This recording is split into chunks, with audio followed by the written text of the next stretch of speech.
Chris Adams described it one day to me as he called it the tyranny of local optimization, which is like every team is doing their absolute best efforts to optimize, but then they're not talking to each other.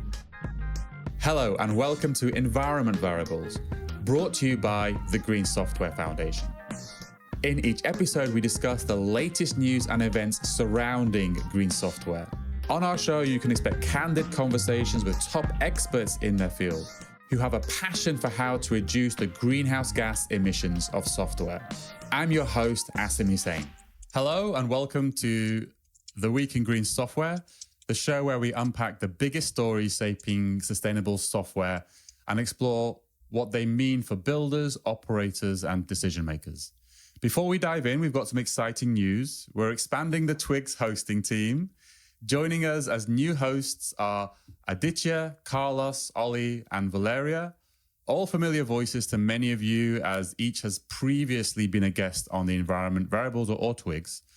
We're thrilled to bring their perspectives into the mix. Each of them brings a different lens on green software, from architecture and infrastructure to community building and responsible innovation.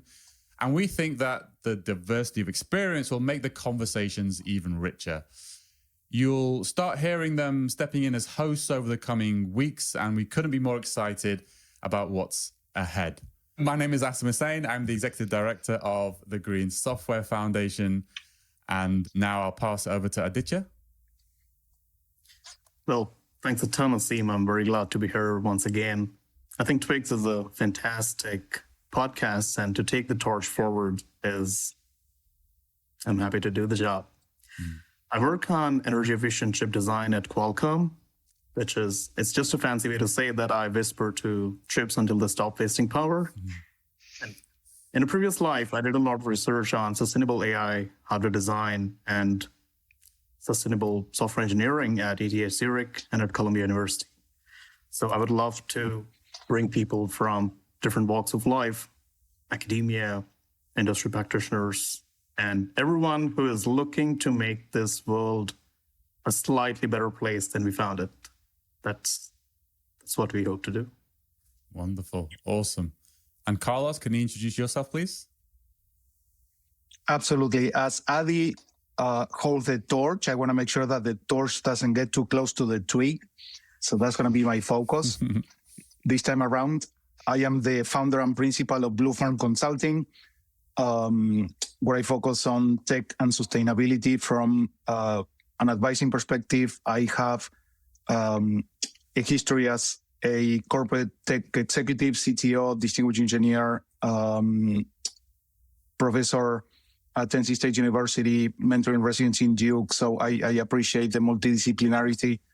And, right now within the portfolio, profession and career, super excited to be here. So thank you. Wonderful. And Ollie, could you go next? Sure. Hello, I'm Ollie. I'm one of the co-founders of Root and Branch Digital. We're a company that specializes in measuring the environmental impact of software. We're based in the UK, down in sunny Brighton, although it's not very sunny today. It's been raining for like 2 weeks solid. Yeah. Oh, don't do that. That makes me very jealous. I haven't seen the sun for weeks. It's horrid. I've got, like Adi, I guess, I got a lot of academic interest in AI. I was studying AI before it became this exciting thing that it is today. So I was doing it when it wasn't cool. But yeah, mostly spend my time at the moment developing a platform as a service, a green platform as a service. So I'm spending a lot of my time in Kubernetes at the moment, which is making me go cross-eyed somewhat. Yeah. Yes. Wonderful. And Valeria? Yeah, I guess it's my turn. Yeah. Hi, everyone. It's super, super great to be here. I'm Valeria. I'm from Italy, if you can hear my accent. I have a background in software development and web development, but like 3.5 years, I started learning about sustainability in technology. And now I'm trying to do that as a job. So I'm basically a green software advocate. I do consultancy around software and greenity. I do a bunch of community things, so many community things. And I sometimes ask myself, do I have really that much time? But yeah, I really enjoy talking about environmental sustainability and try basically to bring a bridge between technology and sustainability. And that's why I have a YouTube channel where I talk about also news and research papers. And so I think that the academics world that Adi and Oli and also Carlos mentioned before, it's something that we have in common. And so it's great to be here talking about sustainability a bit more than I already do. Wonderful. Really great. It's great to have everybody here. Should we dive in? Yeah. Let's go for it. Let's go for it. I'm very excited. I mean, this is a great panel, and I would love to just, see where we can take this. Yeah, absolutely. So for this one, I'm going to try and share my screen. Yeah, so the first one that we're kind of like diving into is this article from the World Economic Forum about the AI and water problem, which is something I thought like I'll probably dive into this one because I just wanted to get all your opinions because I obviously we talk and we think about water and AI emissions, water emissions from AI a lot. So when I was reading this article, and I read a number of them like this, something very interesting poked out at me, and I was kind of really interested. So here, and it's outside the scope. It's more meta talking about the article, but here they talk about even with efficient cooling, a single hyperscaler data center can use 171 million liters of water annually. And you're like, okay, there's a stat. I've got a stat there. And then further on down, they then say, AI and it consumes 23 cubic kilometers of water. So I was like, okay, well, hang on. Well, how is that a million liters? I don't know how much a cubic kilometer is of water. It seems like a really strange unit. Yeah. And then I guess a liter. Yeah. I converted it previously, like this morning, and 23 cubic kilometers of water, like 23 cubic kilometers in liters. There are so many zeros that I just cannot read them. Yeah.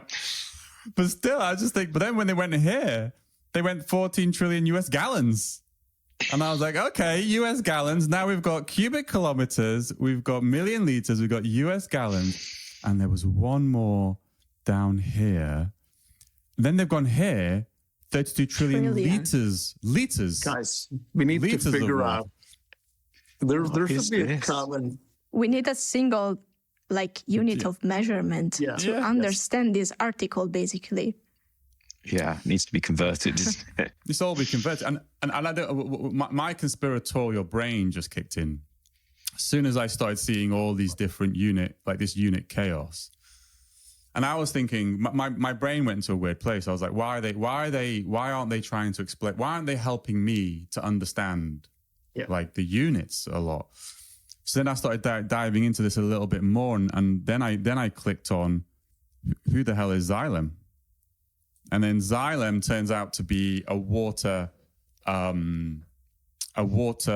technology company whose three business models are fixing the leaks, recycling the water, and building partnerships, which I thought was interesting. And it doesn't necessarily devalue the content, but I think it puts it in a different lens. And this is something And I suppose, for me, I'm wondering what you all thought about it. I find the whole water debate has a lot of voices and it has a lot of opinions, and it's sometimes quite hard to really figure out what the real story is. I don't know. I don't know if anybody else has any thoughts on that. Just as somebody that spends time trying to educate people on these matters, I find it quite easy. Quite useful. I definitely don't find it easy quite useful to try and give examples of things in visual terms. And I'm wondering whether he thought that 171 million liters or something. Oh, from the data center perspective, that's such a difficult thing to imagine, to sort of get a grasp of what that, and to turn it into something like everyone knows how big 23 kilometers is, or has some kind of idea about how long it would take them to, say, run or walk that distance or drive that distance. So maybe he was just trying to put things into a more visual language, just to help people understand how much it is. Now, I have no idea, but I've never heard water be measured in cubic kilometers. That seems like a very strange thing to do, but it certainly does make you picture a cube, which is 23 kilometers on each side. That's a big cube. I would what unit I would love. I would love how much of the Pacific Ocean are these AI data centers drinking every year? Like, what percentage of the Pacific can you consume? Just to see, okay, what is going on? Yeah, it would be vanishingly small. It would be unbelievably small percentage. I mean, the Pacific Ocean covers quite literally half the globe, and is. Well, I just hired a volunteer to do the measurement. So thank you, Oli, for volunteering to do it. No, I take it a little bit of a different direction. Which is. What are the implications of this for potential software developers and green software developers in particular? And, every time I see something like this, I try to boil it down to architectural principles, one of which is clearly normalize units. Oli, Adi, I think you guys have a great point around, make it, try to do a comparison to something we understand daily, number of, Titanic pools of water. Things of that's a great unit. Yeah, exactly. Burj Khalifa's full of water. Oh God. But as simple as it sounds and as trivial as it is, I think it's actually important for us to emphasize, the normalization of metrics. Having, I was head of technology and data for sustainability engineering at Cisco, and one of the things I battled with on that role was, different business units using different metrics, and different groups within software units using different metrics. So, I wouldn't go conspiratorial, Asim. I think it's more they took the simple path, of not doing the work and letting us do the. But I think every time there's an article like this, there's some underlying architectural principle that we can extract. Yeah. I was listening to a podcast the other day. It was completely unrelated. It was a philosophy podcast, and the guy was talking about the philosophical implications of AI generated human avatars and kind of what that really means for knowledge. And he said, I admit I used AI in the creation of this podcast, but it's okay. I didn't shower for 2 days. And I was like, that's I fantastic. Don't know. But what point is like, it was fascinating to me because, yes, water is very, very important, and it's kind of the next frontier of sustainability. Yeah. But it doesn't mean that the other frontiers are like suddenly unimportant. Like, it's the energy consumption of AI is the primary driver of the water argument. Yep. And I'm not sure if I would challenge. I'm not sure if it is the primary. I think different problematics take the spotlight and front end in whichever news. But inherently in sustainability, we're dealing with a multi-objective optimization always. And every time we spotlight one, the law of unintended consequences is going to bite us. Yeah. It's, I think it's fair to bring, both and many others, to the conversation. Any over focus or over rotation on each one is, it can be detrimental to, something as fundamental as water. Yeah. So I've got a good example of this that came up in a conversation I was having literally last night.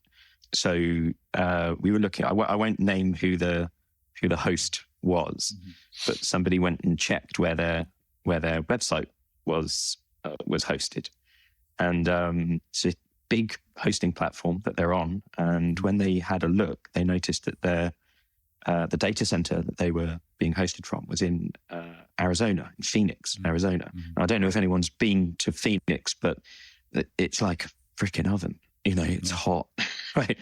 And people in the conversation were saying, this is just shows how crazy the world has got. That people would think a good place for a data center would be a desert.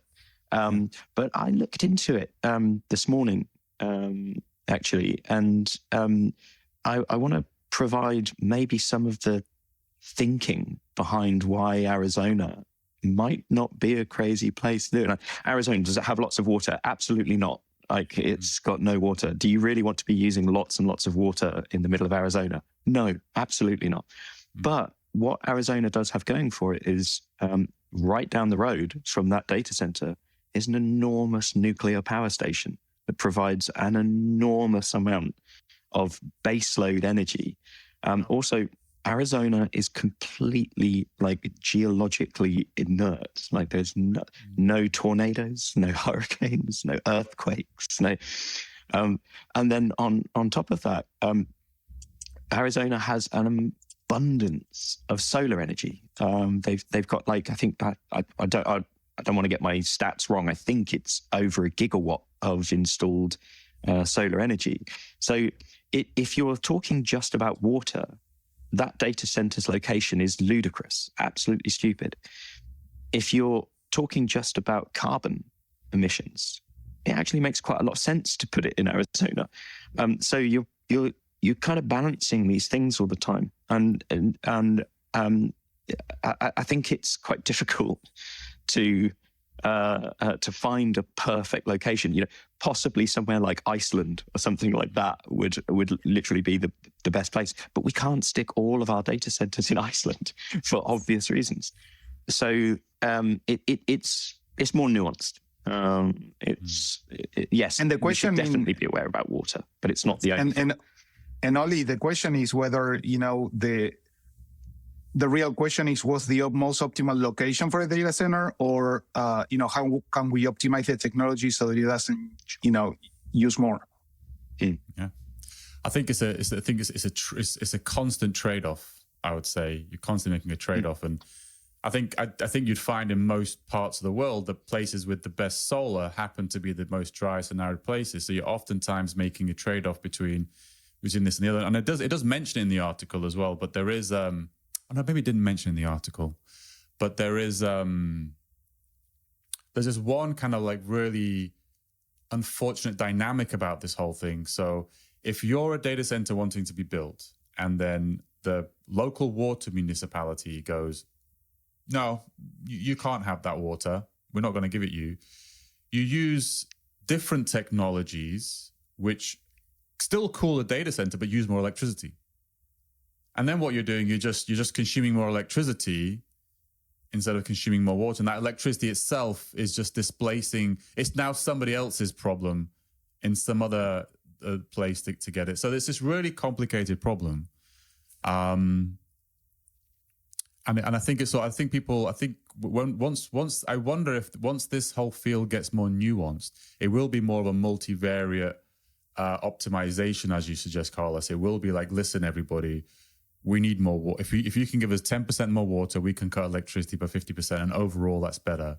In this area, no. The electricity is more whatever. It's coming more from fossil fuel sources, and it's actually better for us to get more water.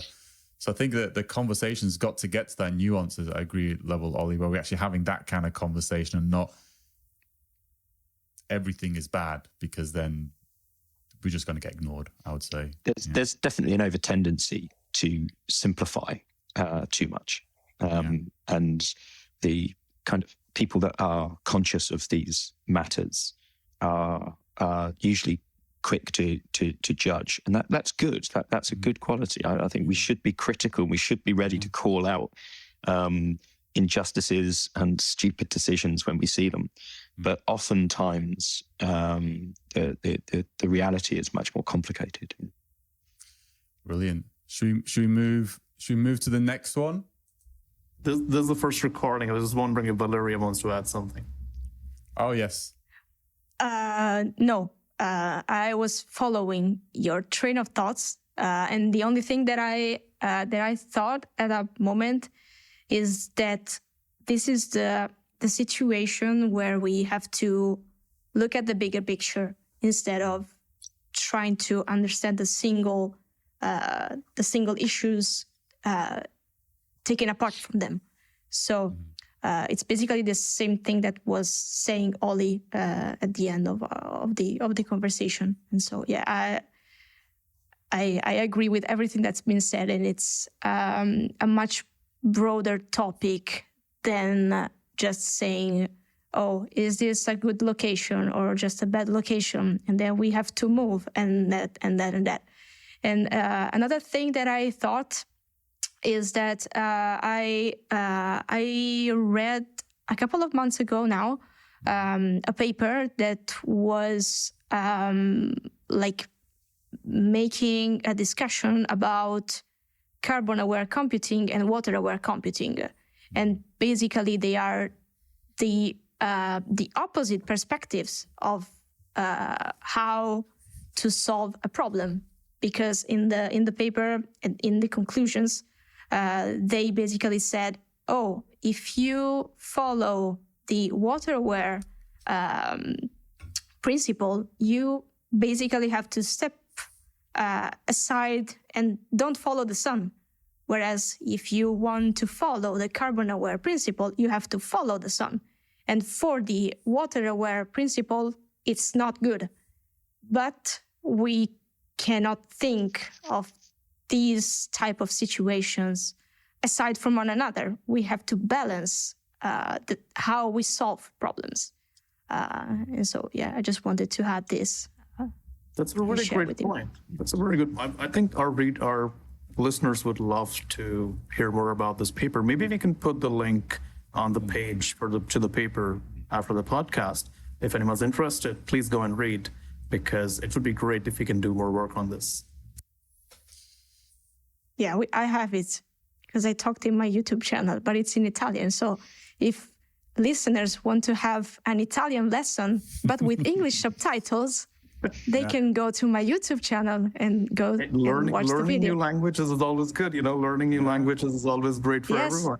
And a funny thing is that when I share research papers, most of the words are basically in English, because sometimes you cannot translate them. Yeah, and I think we should be reading academic papers and not articles from CEOs on. Yes, that's also. I think that's. You have to be critical. We have to be critical because completely. I think it's good to be very critical for everything. It's yeah. Okay, should we move to the next one? The next one is on green ops and Kubernetes. That's a. Kubernetes. I think we've just come up with a new project. We should do something about Kubernetes. So Kubernetes. Did anybody want to dive in here with this one? Adi. Yeah, I'm happy to just talk a bit. I think,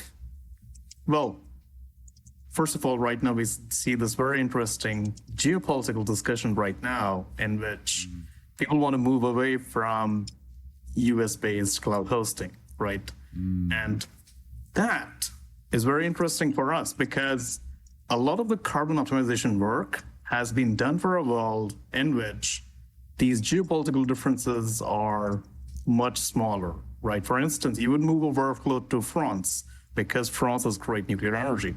But would you really have the data that would be in a US base or in an Arizona data center. And then, what do you guys think about how we can sustain green optimizations in this new changing world order? I mean, I've spent, as I mentioned in my little intro, I've gone pretty cross-eyed from just spending too much time in Kubernetes. I both love and hate Kubernetes in pretty much equal measure at the moment. I completely agree with you. Both love and hate Kubernetes. That's how it is, yes. Yeah. I mean, it makes you jump through some crazy hoops to get the simplest things done, but it usually for good reason. Usually, I mean, ultimately we chose to base our platform on Kubernetes for lots of good reasons. It's an incredibly mature platform, and most things have been thought through to crazy levels of detail in Kubernetes. So it gives you a hell of a lot of control over what you're trying to do. So if you get down into the weeds, you can optimize a lot. But you also have ample opportunity to screw things up. It gives you a lot of rope to which to hang yourself with. Yes, that's the phrase I was looking for. Yeah. So one of the things that I've noticed because I've been around the software development world for too long, and so I've bumped into lots of Kubernetes installations, and usually Kubernetes is used for all the wrong reasons. It's used because it's the thing that people use, regardless of whether it's actually the thing that you need. And so you end up with crazy situations where you've got development teams taking on enormous complexity to deploy their tiny little REST API in an enormous Kubernetes cluster, which they'll never use. Exactly. Exactly. That's a big problem. I think this is also something that GSF has highlighted in the past. These big defaults in which you use a large cluster for a small service is quite wasteful. So that is definitely one place where we can do something.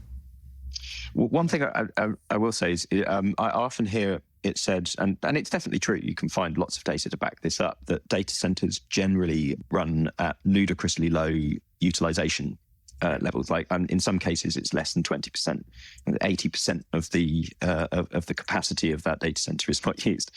Having been through the process of setting up a service, that number starts to make a lot more sense. One of the things that you're really terrified of when you start hosting clients' workloads is that your cluster doesn't fall over. And one of the things that is probably most scary, it usually comes down to RAM constraints rather than CPU constraints. Yes. A CPU is pretty robust, right?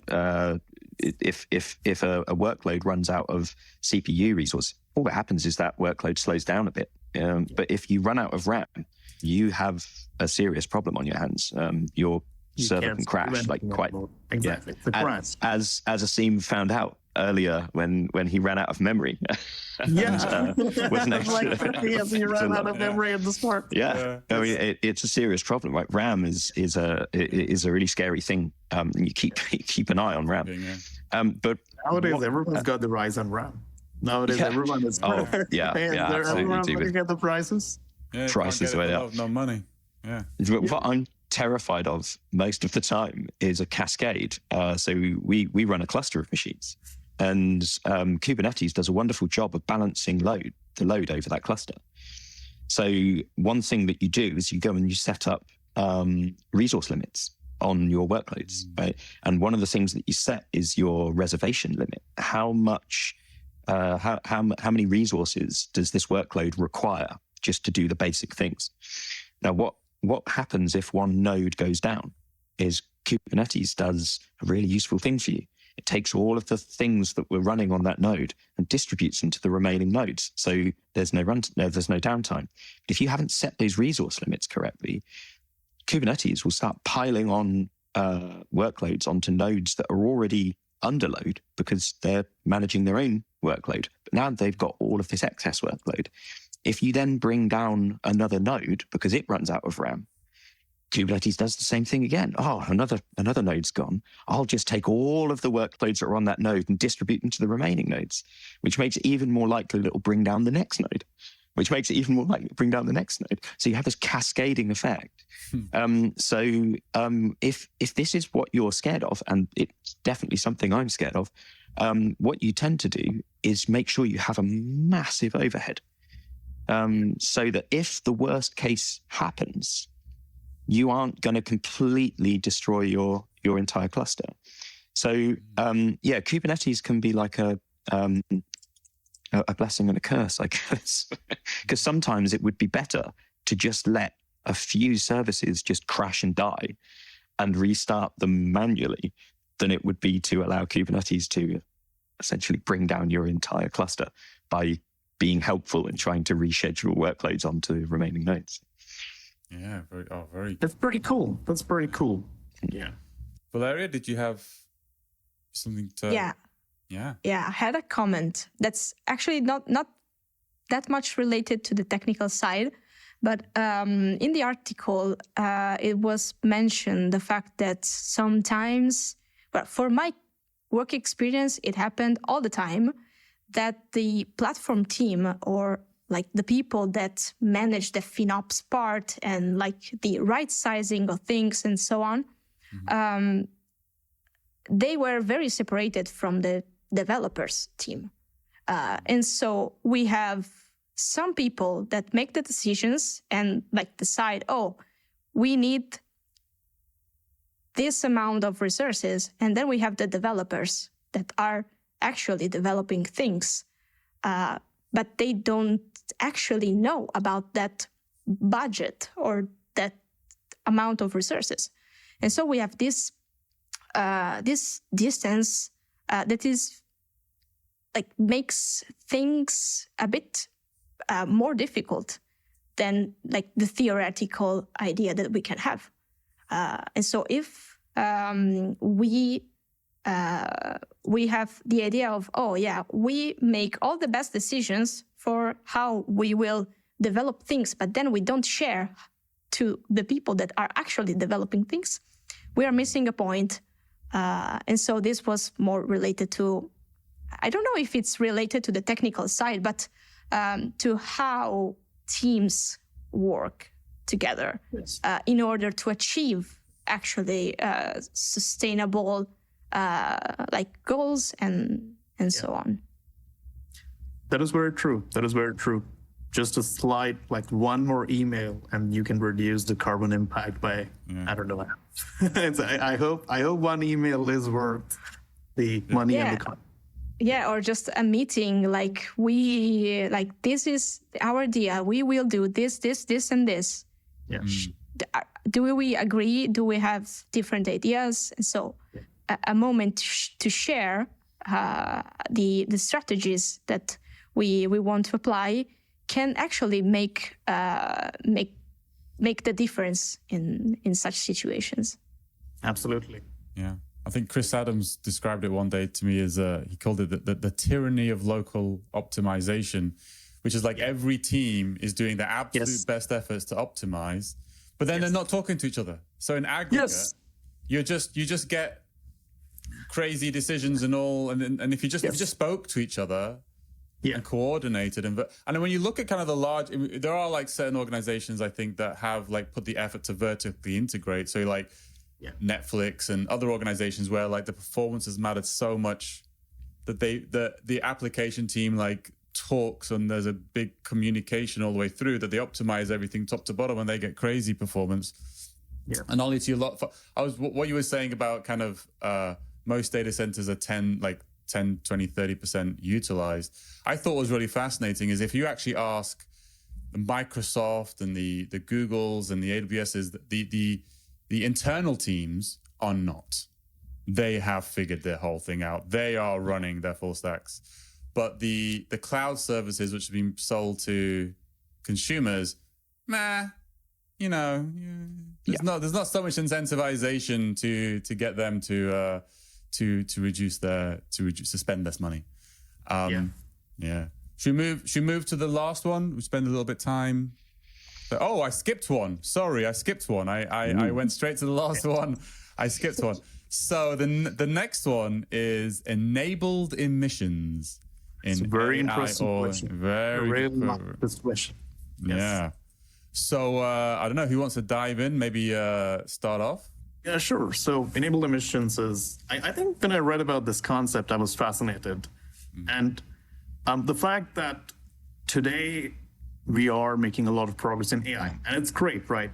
I hope that tomorrow more people have access to medical care, which is a great use. But also it can enable, let's say, it can enable us to drill for more oil, or it can enable us to find oil wells which were previously hidden. And on one side, we're trying to reduce our usage of fossil fuels. On the other side, AI is demanding a lot more fuel, it's demanding a lot more energy, and it's also accelerating our ways to find this energy, right? So essentially, we are enabling and consuming more and more fossil fuel, and that's what this concept is about, enabled emissions. I think it's, that's two sides of any technological coin, frankly. And, within sustainability, I think, the more appropriate terms are footprint and handprint. One framework that I've used extensively is super straightforward and simple, yet every time I share it, someone, has a bit of an aha moment, which is the difference between sustainable technology and technology for sustainability. Yeah. And, make sure that we're actually looking at both sides of that framework equation, making the technology more sustainable, and at the same time, where the uses of technology, which, many of which can be actually applied to, sustainable outcomes. Many, as the article argues, can be applied on the opposite direction, right? So it's, I would challenge us, developers and technologists, not to get bogged down by the interdependency and potential complexity, because, if we start tracing consequences, we're going to lose track of what we're actually solving. So long as we have some type of framework on which we can actually say, the technology that I'm building, I'm actually making better, and at the same time, I'm using this technology for this sustainable outcome, have both in mind. I think, and if not, if there's some, Adi and Asim, as you were saying, if there's some negative consequence, have that in mind as well. The question that, someone was posing was, should we account for that as we do the math of carbon? And every model needs to be a reflection of reality as much as possible. So if reality is one on which we're actually making things worse, let's count it for sure. I mean, Valeria, I know you have also a perspective on this, and you've been thinking about it. What do you think? I personally share the idea that you were talking about. Another thing related specifically to AI, because it's what the article is talking about, I do have a bold opinion on AI and on AI tools and so on. So, I hope we have the time so I can share that in a good way. I do think that AI is such a powerful tool, both in a good side and in a bad side. As Carlos was saying, every technology, everything has a good side and a bad side. The only thing that we can do is understanding both sides and trying to lower as much as possible the bad side. The only thing that I personally am a bit worried about, and deep bold opinion, is that I think that generative AI was not a tool that was supposed to be shared publicly in the way that has been done. Because of the things that I was saying before, because it's a very powerful tool that can do so many harmful things, like ethical side, on the environment, of course, but on so many different levels of our society. And so the only thing that we can do is talking about that critically. And this is not, I'm not saying that we don't have to use AI. I use AI for various things that can help me do things in a faster way. But I try to choose when to use it and when to use my critical thinking and my personal skills. But this is not the general situation. People are using these tools for so many different things, and we can argue for hours if their usage is good or bad, but it won't stop people from using the tools in a good or bad way. And so coming to what, for example, green software communities can do is sharing about this type of thoughts. But there's not much more that we can do about that. And yeah, I'm a bit critical on these tools, but I have nephews and nieces that are using this type of tools, and I'm so scared about that. And if I can share something positive, I have a nephew that draws, has a YouTube channel where he draws things. And I went to my sister's home a couple of months ago, and he said to me, "Oh, I went to the library at school, and I saw a draw from someone, and that draw didn't have a name on it. So I asked the person in the library, who drew this one, this paint, and the person said, "Oh, it was generative AI." And my nephew was like, "But that's so bad." And he said to the library man, to the library person, "Well, I will draw one myself, and then I will swap this drawing with mine." And I was like, "Oh, that's so my nephew." I'm so proud of you. When he does the drawing, we'll get a picture of the drawing. Okay, I would love to see. Yeah. That's a wonderful. Just wanted to close in a positive. Yeah, that's a wonderful positive way to close it. Yeah. Yes. I've got one question I would love to know your opinion, and just out of curiosity. So enabled emissions is, we can understand why companies and institutions would be driven to do this, right? Because new exploration and new sources would mean more business. That's fair. But would you agree if we have a fair disclosure policy? So for instance, if you find a new oil well, would it be fair to disclose that we will use this oil well to power AI data centers? And it would emit this much amount of carbon, but that will be like, what I'm trying to say is that, can we help people be transparent and be more honest? Kind of like how you do the transparency in the quarterly earnings calls, right? Quarterly earnings calls, disclosure periods, the measures are already there. The financial world really understands the reasons for these methods, right? But what are your opinions on these kind of ideas? I don't think there's a scenario in which transparency is a undesirable, thing to have.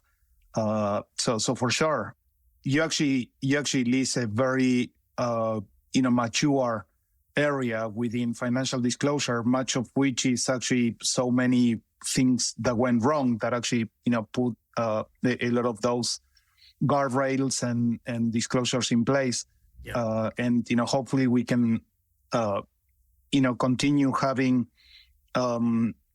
triple line disclosures, world-based disclosures, not only financial, but people, planet, and profit triple line, or whichever framework or method, for on a way that drives two things. Number one, comparability, and number two, accountability. Yes. Yeah. That's a good ending. I'm afraid I've got to drop off in a bit, so I'll just wrap up now, if that's all right with everybody. Yeah. Yes. So awesome. Thank you very much, everybody, for the conversation. Just a few more things. We have quite a lot of events in the green software ecosystem coming up. It's going to take me a while to speak through all of this. So first up, the Sustainable AI, your 2026 playbook, hopefully with some people drawing their own pictures, happening on February the 19th, 6 p.m. GMT. It's virtual. And this session explores AI governance principles, green workload strategies, and why AI carbon accounting still relies heavily on estimates. On February 23rd in London, Meme-to-Vision, Rethinking the Environmental Footprint of AI and ML, looks at how culture and creative communication, there you go, that's some creative use of AI, can reshape how we talk about AI sustainability. Fast afterwards, February 24th, brings Code Green London at 6:30 p.m. GMT, a chance to connect with London's green tech community and hear the latest developments. On March 3rd in Karlsruhe in Germany, how apps can emit less CO2 focuses on energy-efficient code, resource-aware design, and measurement tools delivered in German. March 12th is a busy day in Barcelona. It's at 6:30 p.m. CET. Optimizing AI Inference explores how model optimizations can reduce cost, latency, and emissions. Earlier on the same day at 8:30 a.m. GMT, virtual. Another one called AI, the Ultimate Green Software Challenge, looks at AI risks and mitigation strategies for climate coaches and policymakers. And in Sydney at 3 p.m. AEDT, AI and Sustainability discusses data center energy demand and how to measure and offset AI's footprint. And finally, and I think this is you, Ollie, is it? Is this you? Is it Green Software Brighton? It's a Green Software Practitioner Study Day. Yeah, that is. I'll let you go. It's related. It's related. So March 13th in Brighton, the Green Software Practitioner Study Day offers a full-day structured learning session for those preparing for the GSP certification, perhaps in collaboration with Ollie and or in relationship with Ollie. Yeah, it's a few people from our community called Green Software Brighton. Two people in particular have set up a Green Software Practitioner Day, and it's already been done once, and it was a great success. So we're doing it again. Brilliant. So if you're in Brighton, go to that. Well, we've come to the end of the podcast episode. A final reminder that all the resources for this episode are going to be in the show description, in the show notes, below, wherever you are, whatever that means to you, and go visit. So if you visit podcast.greensoftware.foundation to listen to more episodes of Environment Variables and This Week in Green Software. See you all on the next episode. Bye for now. Bye. Hope you say bye. Bye. You're number 3. Bye. Hey everyone, thanks for listening. Just a reminder to follow Environment Variables on Apple Podcasts, Spotify, or wherever you get your podcasts. And please do leave a rating and review if you like what we're doing. It helps other people discover the show, and of course, we want more listeners. To find out more about the Green Software Foundation, please visit greensoftware.foundation. Thanks again, and see you in the next episode.